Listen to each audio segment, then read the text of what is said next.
الله السميع العليم من الشيطان الرجيم. بسم الله الرحمن الرحيم. إن أول بيت وضع للناس للذي ببكة مباركا وهدى للعالمين فيه آيات بينات مقام إبراهيم ومن دخله كان آمنا ولله على الناس حج البيت من استطاع إليه سبيلا ومن كفر فإن الله غني عن العالمين.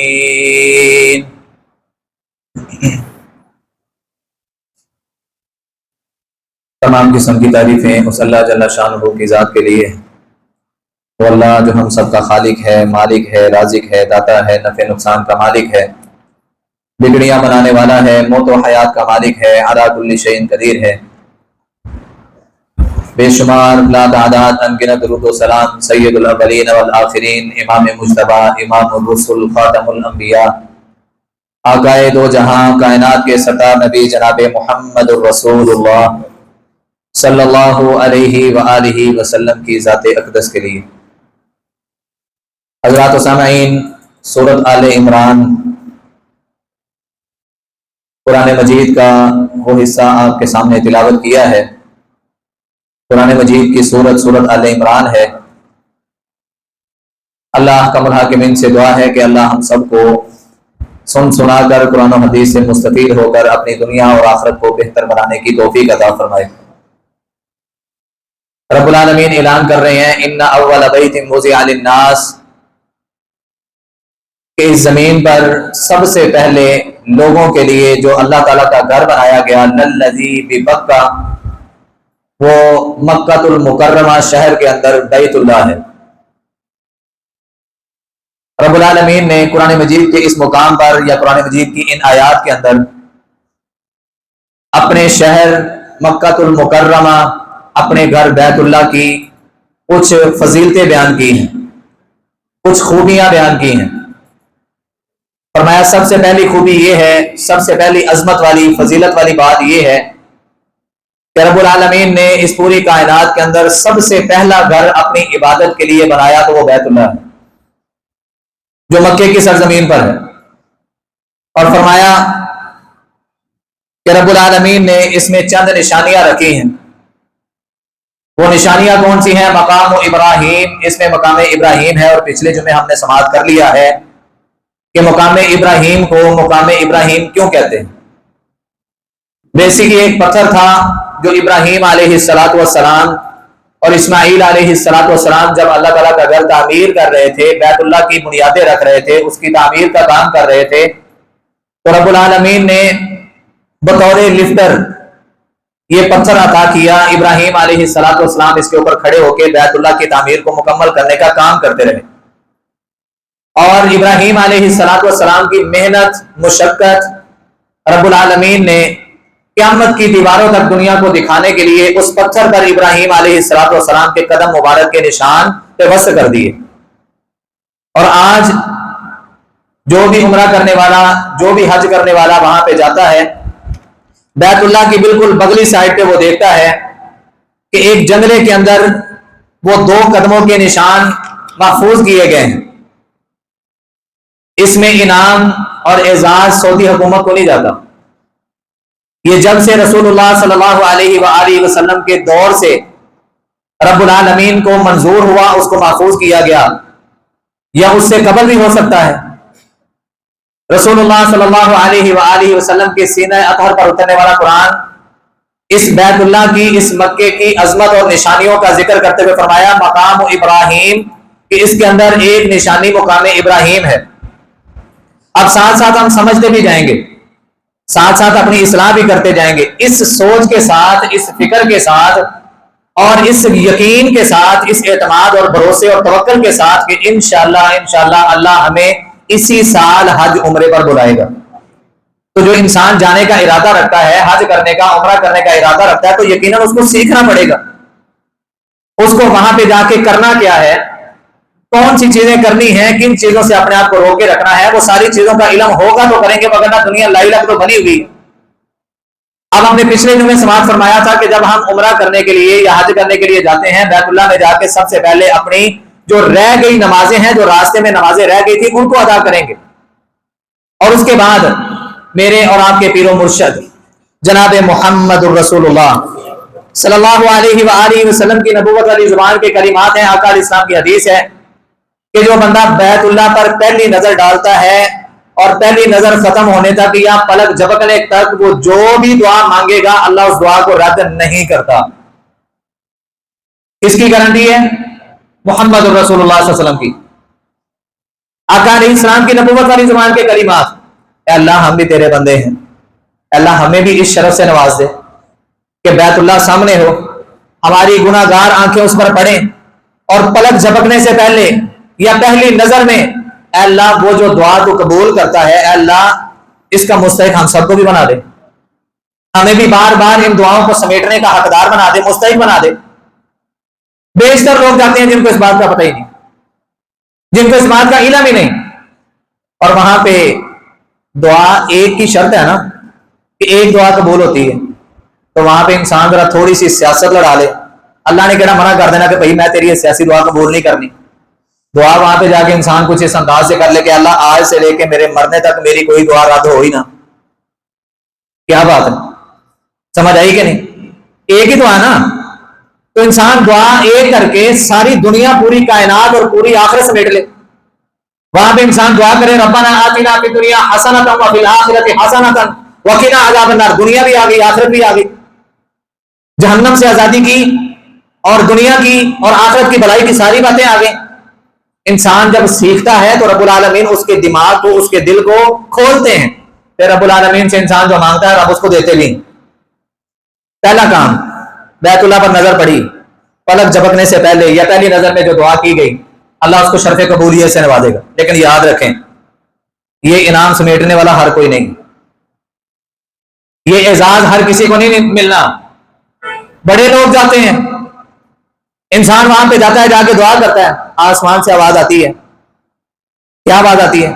نہ تیری نماز، نہ تیرا سفر، نہ تیرا عمرہ، نہ تیرا حج، نہ تیرا طواف، نہ تیرا مقام ابراہیم کو سامنے اور بیت اللہ کو سامنے رکھتے ہوئے نفل پڑھنا، نہ صفا مروہ کی سعی کرنا، ایون کہ ایک ایک عمل تیرا کوئی بھی قبول نہیں۔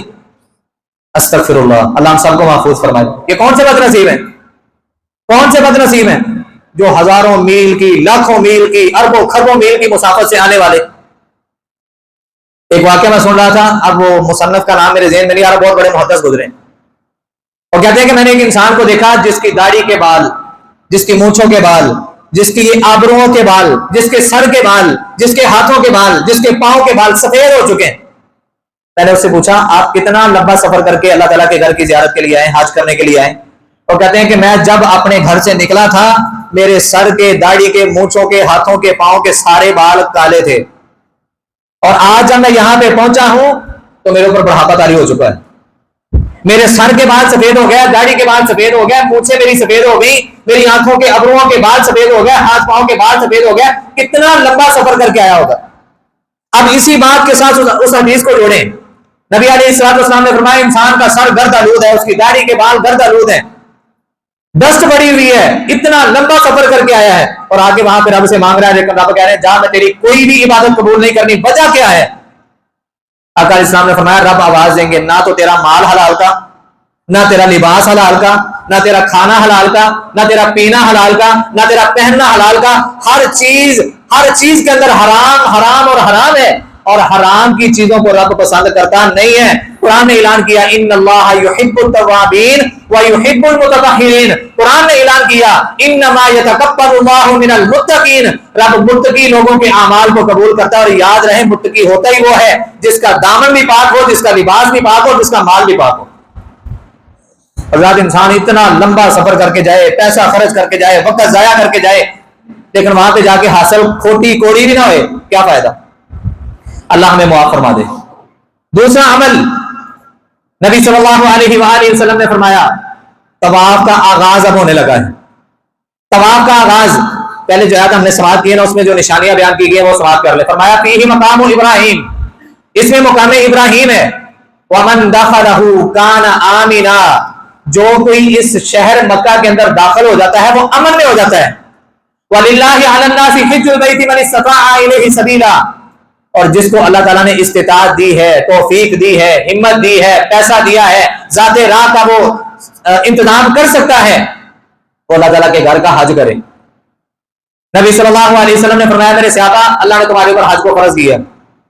ایک صحابی آئے اللہ کے نبی صلی اللہ علیہ وسلم افی کل عام، کیا ہر سال؟ آقا علیہ السلام خاموش ہیں۔ صحابی دوبارہ سوال کرتے ہیں اللہ کے نبی صلی اللہ علیہ وسلم افی کل عام، کیا ہر سال؟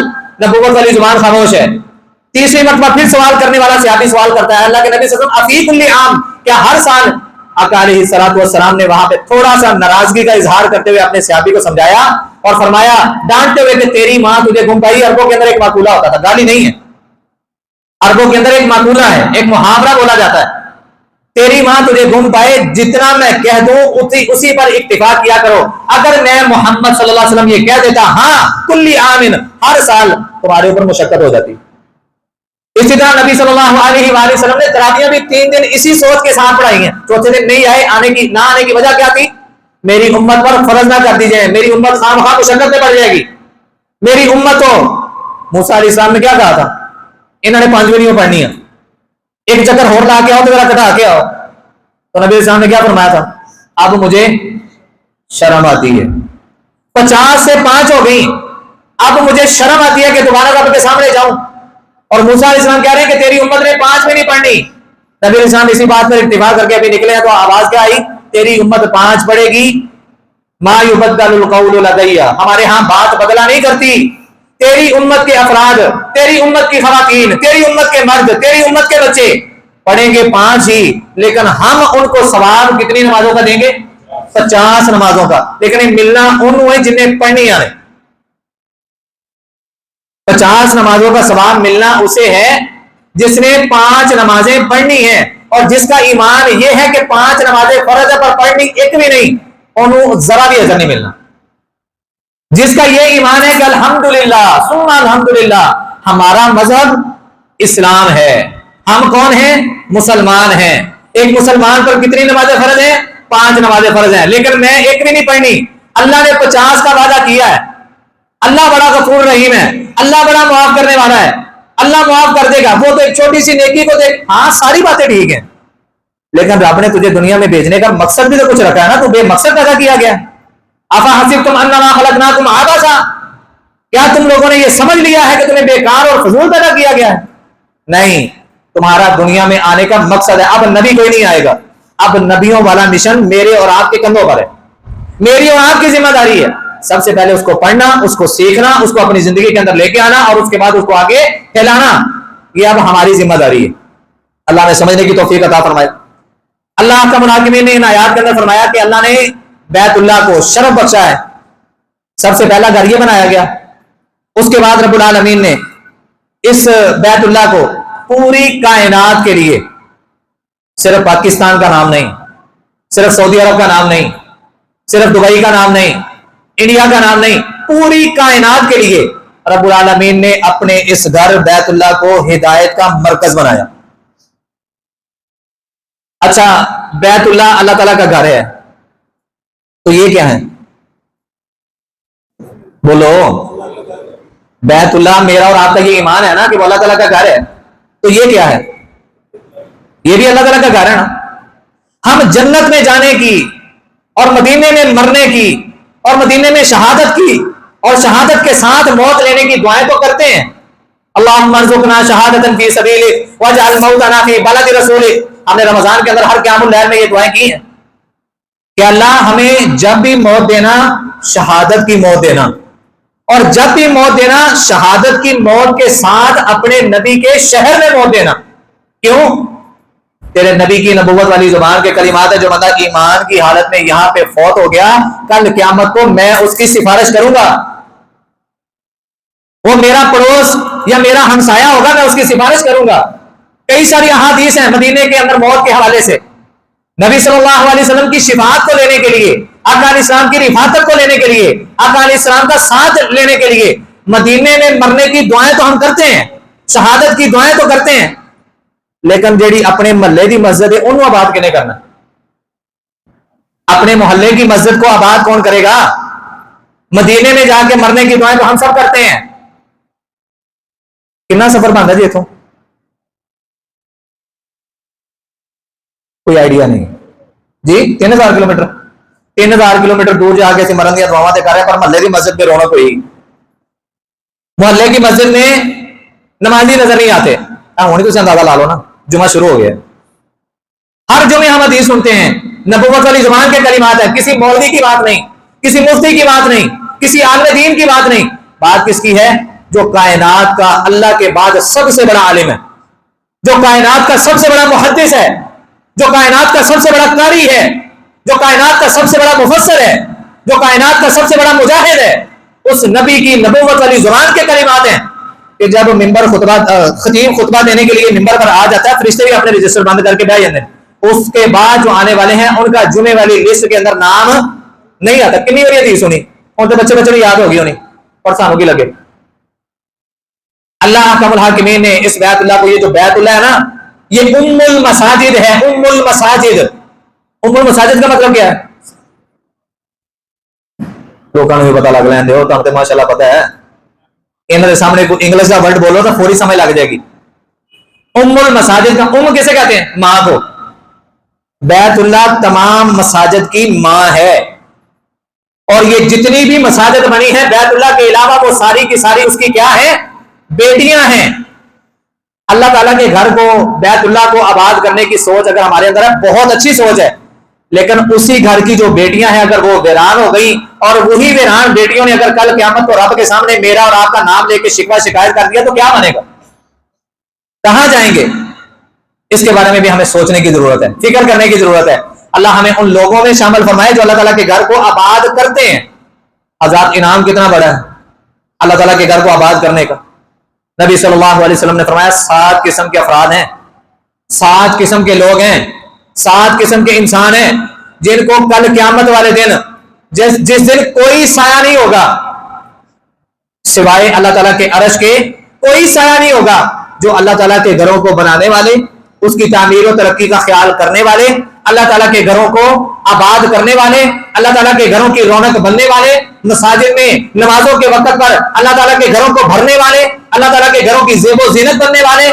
اللہ احکم الحاکمین ان لوگوں کے، ان افراد کے اس عمل کو، باقی سارے اعمال کو نہیں، صرف اس ایک عمل کو دیکھتے ہوئے رب العالمین کل قیامت کو جب کوئی سایہ نہیں ہوگا، رب کے عرش کا سایہ ہوگا، ایسے خوش نصیبوں کو رب اپنے عرش کے سائے میں جگہ نصیب کرے گا. کیوں جی؟ ہمیں رب کے عرش کا سایہ چاہیے کہ نہیں؟ پھر تو اللہ ہمیں اپنے گھروں کو آباد کرنے کی توفیق عطا فرمائے. حضرات، تیسری بات کہ رب العالمین نے اس کے اندر کلی نشانیاں رکھی ہیں. زمزم کا کنواں اس میں ہے، طواف اس کے اندر ہوتا ہے، مقام ابراہیم اس کے اندر ہے، صفا مروا کی سعی اسی کے اندر ہے. اور فرمایا کہ اللہ احکم الحاکمین نے اس گھر کو برکت والا گھر بنایا. للذی ببکۃ مبارکہ. اللہ نے قرآن کے اندر کیا فرمایا کہ ہم نے اس مکے کو برکت والا بنایا. ہاں جی، مکے کے اندر اب جا کے ہریالی ہونی شروع ہوئی ہے. یہ قرب قیامت کی نشانیوں میں سے مکے کے اندر اب جا کے ہریالی، یہ سبزہ، درختوں کا لگنا، کھجوروں کا لگنا، یہ اب جا کے شروع ہوا ہے. اور یہ یاد رکھیں یہ قیامت کی نشانیوں میں سے نشانی ہے. جب نبی علیہ الصلوۃ والسلام مکے میں تھے، کیا اس وقت یہ ہریالی تھی؟ یہ کھجوروں کے درخت تھے؟ سبزہ تھا؟ نہیں، کچھ نہیں تھا. سارا کچھ کہاں سے آتا تھا؟ مدینے سے. کہاں سے آتا تھا؟ مدینے سے یا ارد گرد کے علاقوں سے.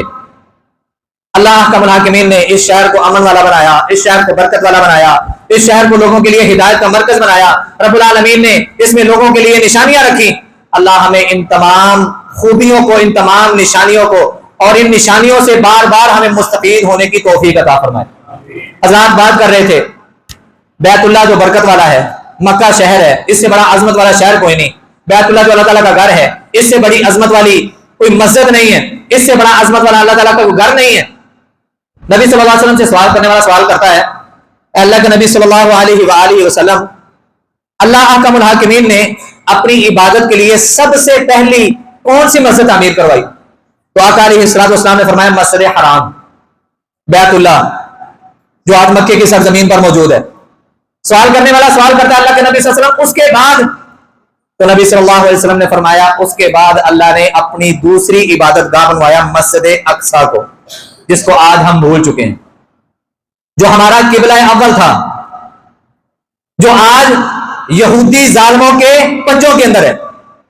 آج جن یہودیوں ملعونوں اور لانتیوں کے بارے میں میری اور آپ کی زبان لڑکھڑا جاتی ہے کہ کوئی چوکے نہ لائے جیسا نو، اپنے قبلہ اول کے لیے، اپنے قبلہ اول کی حفاظت کے لیے وہ جامع شہادت نوش کرنے والے چھوٹے چھوٹے معصوم بچے، وہ عزت مآب مائیں اور بہنیں، وہ سفید بال جن کا حیا آسمان پہ بیٹھا ہوا رب بھی کرتا ہے، ان ظالموں اور درندوں نے ان کی بے ادبی اور گستاخی اس انداز سے کی کہ ان کے جسموں سے ان کے سروں کو الگ کر دیا گیا، ان کے اعضاء کاٹ دیے گئے، اتنا شدید ان پر تشدد کیا گیا، بمباریاں کرتے ہوئے اور بم گراتے ہوئے۔ ہم جب مدرسے میں پڑھتے تھے حفظ کے دور میں ایک نیا ترانہ آیا تھا، میں کٹوں کچھ اس ادا سے کہ ہر جز میرا بکھر جائے، نہ کفن کوئی مجھے دے نہ جنازہ کوئی پڑھائے۔ ہم اس وقت سوچتے ہوتے تھے کہ یار اس شعر کا مطلب کیا ہے؟ اللہ کی قسم غزہ کے مسلمانوں کے، غزہ کے ان شہداء کے جب ہم نے کٹے ہوئے اعضاء کو دیکھا اس شعر کی سمجھ آ گئی۔ جب ہم نے دیکھا ایک ہاتھ ملا ہے دوسرا ہاتھ ملا ہی نہیں ہے، جب ہم نے دیکھا ایک پاؤں ملا ہے دوسرا ملا ہی نہیں ہے، جب ہم نے دیکھا کہ ان کے پورے وجود کو بارود نے چیتڑوں کے اندر تبدیل کر دیا ہے، تب جا کے ہمیں سمجھ آئی میں کٹوں کچھ اس ادا سے کہ ہر جز میرا بکھر جائے۔ آج جز ان کے بکھر گئے۔ لوگ ایک ایک چیز کو پکڑ کے شاپروں کے اندر لپیٹ کے ان کو اکٹھا کر رہے ہیں، پورے اعضاء سلامت کہیں مل نہیں رہے۔ آج ہماری زبانیں پیسہ خرچ کرنے کے لیے تو ہمارے پاس ہے نہیں نا کہ ہم ان کے لیے کچھ کر سکیں، کیوں؟ ہماری سوچ یہ بن چکی ہے یار پتہ نہیں پیسہ کیڑا پہنچ رہا ہوتے اب ہی کھا پی جاندے، پیسہ کون سا پہنچتا ہے؟ ذرا جا کے نا گوگل پہ یوٹیوب پہ مسلم میڈیکل فاؤنڈیشن سرچ کیجئے گا اور ساتھ میں لکھیے گا کہ غزہ کے اندر ان کی کیا کردار ہے، ان کا کیا عمل دخل ہے۔ الحمدللہ آپ کی جماعت نے وہاں پہ کام کیا ہے اور برسرے بیکار ہیں آج بھی، اور آج سے نہیں ہے، پہلے دن سے لے کے آج کے دن تک الحمدللہ آپ کے وہ بھائی، آپ کے وہ نوجوان، آپ کے وہ ساتھی اللہ کے فضل سے، اور ان کے اندر بھی بہت سارے شہید ہیں جو وہاں پہ خدمت کے کام سر انجام دے رہے ہیں۔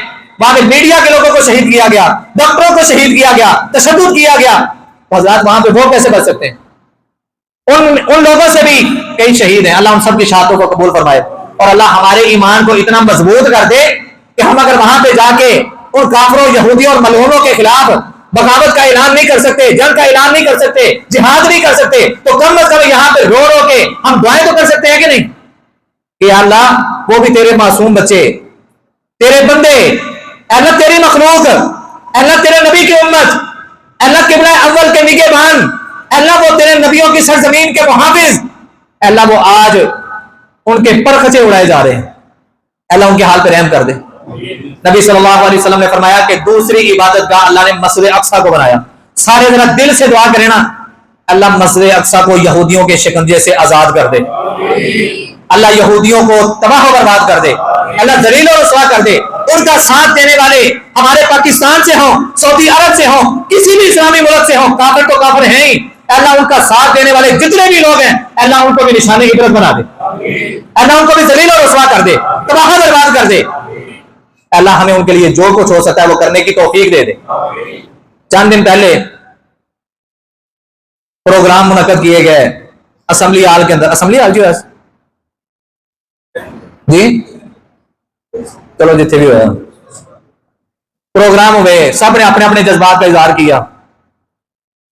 کیوں جی کچھ فائدہ ہوا؟ کچھ فائدہ ہوا؟ کو فائدہ نظر میں نے تو ویسے کوئی نہیں نظر آیا۔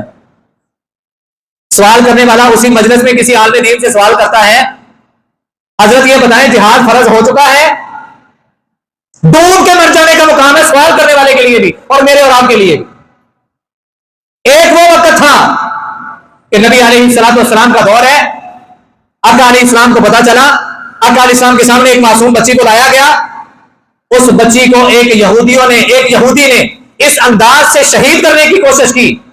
ایک پتھر نیچے رکھا ہوا ہے، درمیان میں اس بچی کا سر ہے، اوپر سے پتھر مار مار کے اس بچی کو اس نے شہید کیا۔ ابھی چند سانسیں اس کی چل رہی ہیں، اسی حالت میں اس کو نبی علیہ السلام کے پاس لایا گیا. آقا علیہ الصلوۃ والسلام اس بچی سے مخاطب ہیں، اور چند گنڈے لوگ، ہمیں بھی پتا نا ہمارے علاقے کیڑے کان ٹوٹے لوگ ہے جدوں کو چوری ہوئے گی، جدوں کو قتل و غارت کا معاملہ آئے گا تو سب تو پہلے انہوں کی فرشتی کھلے گی. نبی علیہ الصلوۃ والسلام نے چند لوگوں کے اس بچی کے سامنے نام لیے، اور بچی اتنی تشویشناک حالت میں تھی کہ وہ اپنی زبان کو بھی نہیں ہلا سکتی. نبی علیہ السلام نام لے رہے ہیں، وہ بچی اپنا سر ہلا رہی ہے. نہیں، آپ نام لیے جا رہے ہیں. ایک نام آپ نے ایسا لیا، بچی نے اپنا سر ہاں میں ہلایا کہ ہاں وہ انسان ہے جس نے میرے ساتھ یہ تشدد کیا ہے. اتنے الفاظ، یعنی کہ اتنا اشارہ کیا، وہ بچی دم توڑ گئی، شہید ہو گئی. جب جہاد کی اہمیت کا علم تھا، جب جہاد ہمارے اندر موجود تھا، تو دیکھیں پھر یہودیوں کے پرخچے کیسے اڑتے تھے. نبی علیہ الصلوۃ والسلام نے اسی وقت اپنے کمانڈروں کو، اپنے مجاہدوں کو روانہ کیا، جس حالت میں بھی وہ یہودی ملتا ہے اس کو میرے پاس لے کے آؤ.